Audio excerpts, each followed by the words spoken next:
Welcome back to the deep dive. I'm excited about today's topic. Oh, me too. We're diving into something you've probably felt, that feeling of like, my space is cluttered and my brain is fried. Yeah, totally. Well, it turns out there's a real connection there. And we've got some fascinating research about how visual clutter actually impacts our brains. It's not just about feeling disorganized. Right. It's deeper than that. Like, we're talking about how clutter changes the way our brains actually process information. Wow. And drains our energy. Really? And even it affects our stress levels. Okay, so the research calls this visual clutter. Right. What exactly does that mean? Well, I mean, think about it this way. It's basically like too much visual stuff. Yeah. All competing for your attention at once. Okay. And that's a problem. Because your brain, especially the visual cortex, the part that processes what you see, it can only handle so much input at once. Right. It's like, imagine you're in a really crowded room Yeah. and everyone's trying to talk to you at the same time. Oh, yeah, overwhelming. Right. It's super overwhelming. You can't focus on any one conversation. You just want to leave. Exactly. And that's kind of what's happening in your brain when you're surrounded by visual clutter. Interesting. Your brain's just like, Yeah.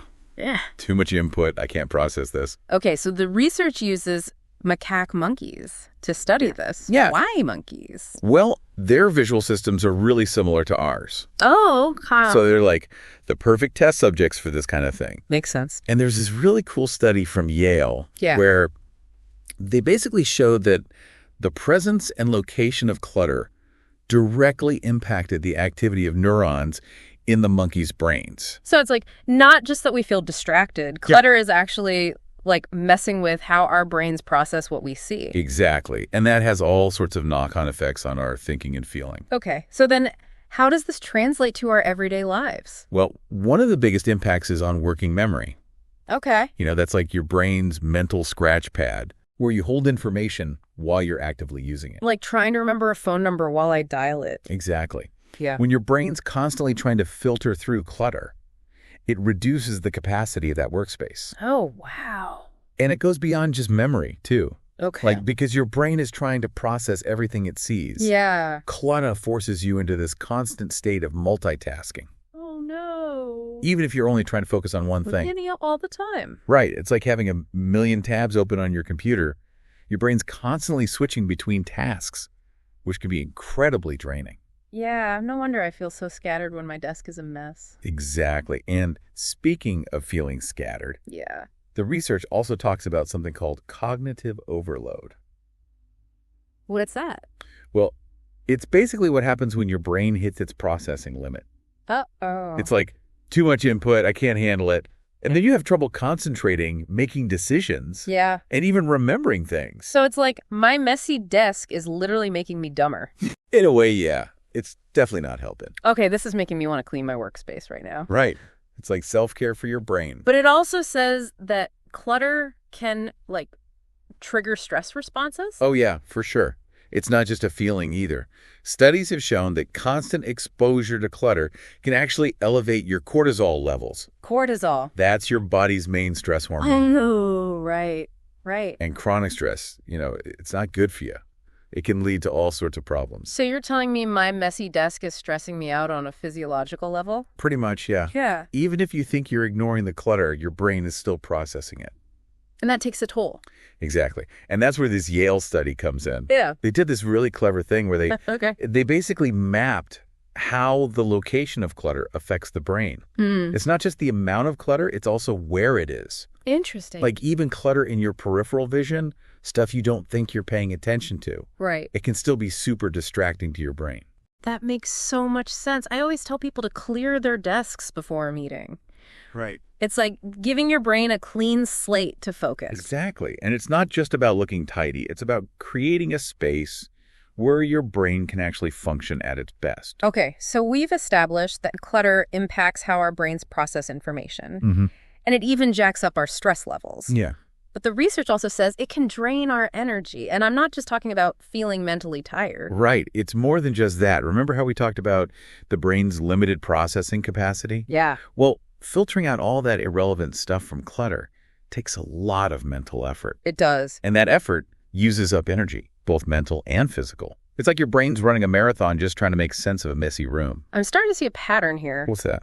Clutter equals more work for the brain, which equals less energy for basically everything else. You got it. And as we discussed, that constant struggle to filter out clutter, that can lead to those elevated cortisol levels we talked about. Oh, right. Which further depletes your energy and leaves you feeling drained and stressed. Like your brain's stuck in overdrive. Exactly. Even when you're trying to relax. Exactly. And it can be hard to break out of that cycle once it starts. So what can we do about it? Well, that's what we're going to dive into in the next part of our deep dive. Stay tuned, everybody. We'll be right back after a short break. This deep dive is just getting started. I can't wait. Yeah. So before the break, we were talking about how clutter can drain your energy. Yeah, like literally drain you. Yeah, and it's not just about feeling mentally tired either. It's like your brain is working overtime trying to filter out all that extra visual information. It's exhausting just thinking about it. It really is. Yeah. And that constant effort takes a toll on your energy levels. So it's not just in my head then? Like clutter really can make me feel physically tired? Absolutely.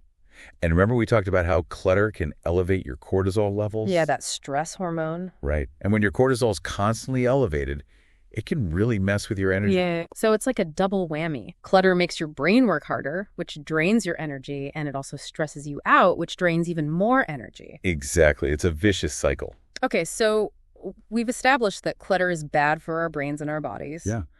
But what can we actually do about it? Do we all need to become minimalists and live in stark white rooms? Not necessarily.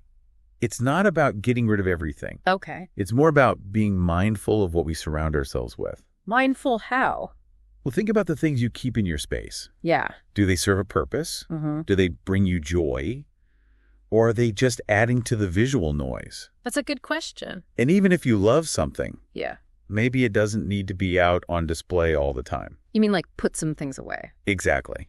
Creating a sense of order can make a big difference. So like even small changes can have an impact. Absolutely. Even just clearing off your desk before you start working. Okay. Or organizing your kitchen counter. Right. Those little things can help your brain focus and reduce that feeling of overwhelm.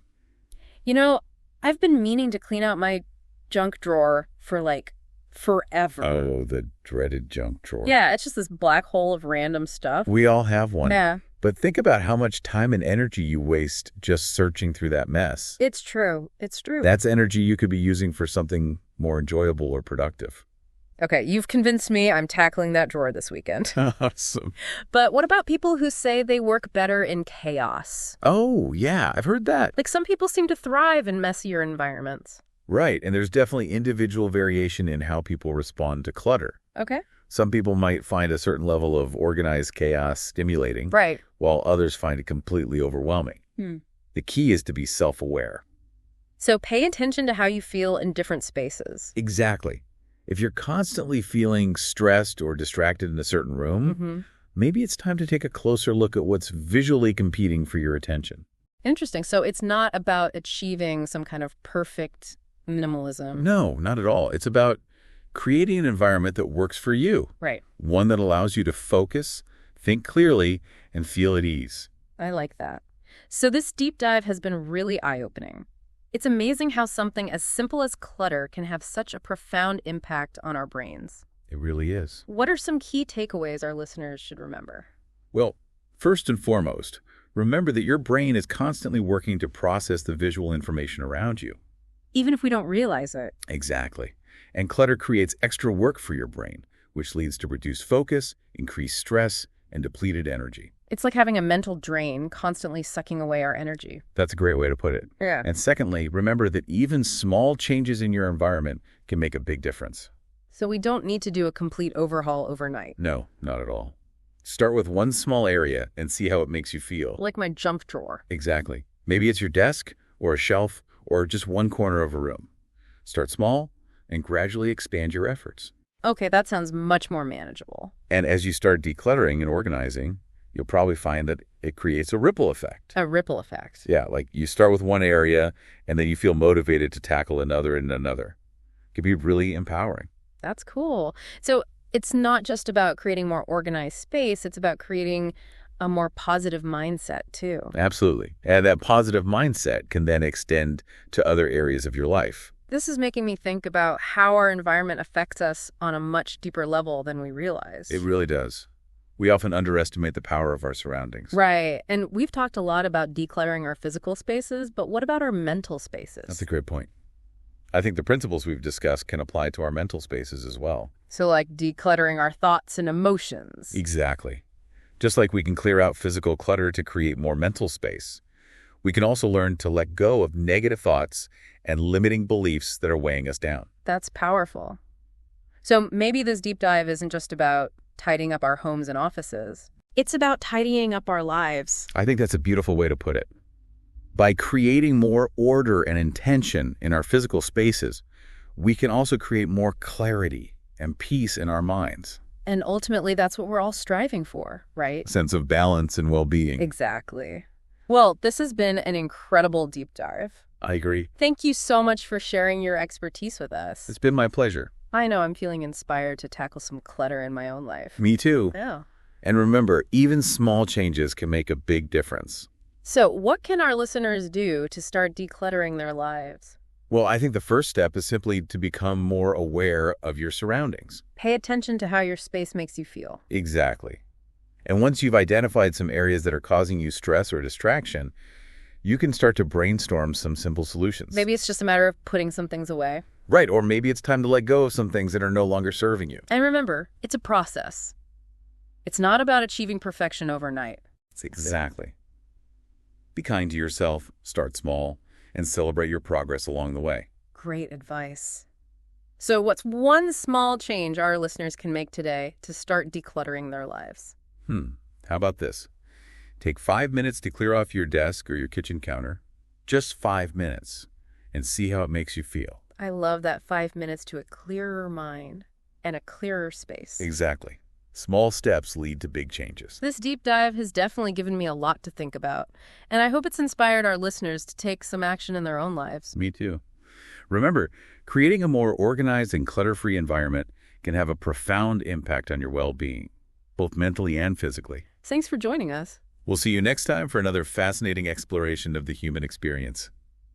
It's pretty amazing to think that something as simple as tidying up can have such a big impact on our well-being. Right. Like, who knew that organizing your junk drawer could actually be good for your brain? Seriously. But it makes you wonder about, the bigger picture. Oh. If a little bit of clutter can mess with our focus and energy, what happens when we're constantly bombarded with visual information? Everywhere we look, there's something vying for our attention. It's definitely something to think about, especially in today's world, right? We're constantly connected, constantly stimulated. It's no wonder our brains feel fried sometimes. Exactly. So maybe this isn't just about decluttering our physical spaces, What do you mean? Maybe it's also about decluttering our mental spaces, creating some breathing room for our minds. Oh, I like that. Finding ways to filter out the noise and create some mental peace. Right. Because if our physical environment can impact our mental state, then maybe creating a sense of order and calm in our surroundings can help us create a sense of order and calm within ourselves, too. That's a really interesting idea. Maybe decluttering is a form of self-care, not just for our homes, but for our minds as well. I think so. And maybe that's the real takeaway from all of this research. It's not just about having a tidy desk or a perfectly organized closet. It's about creating a space, both internal and external, where we can truly thrive. I love that. It's about creating a sense of harmony between our physical and mental spaces. Exactly. Well, this has been an incredible deep dive into the surprising world of clutter and its impact on our brains. It really has. I've learned so much. Me too. And I think it's safe to say that we'll never look at a messy desk the same way again. Definitely not. Who knew that something as mundane as tidying up could be so empowering? Seriously, it's like we've unlocked the secret to a happier, healthier brain. And a more organized junk drawer. Haha, exactly. Well, that's all the time we have for today's deep dive. Thank you for joining us on this journey of discovery. It's been a pleasure. And remember, even small changes can make a big difference. So go forth, declutter your spaces, create some mental breathing room, and see what amazing things your brain can do when it's given the space to thrive. Until next time, keep those neural pathways clear and those creative sparks flying.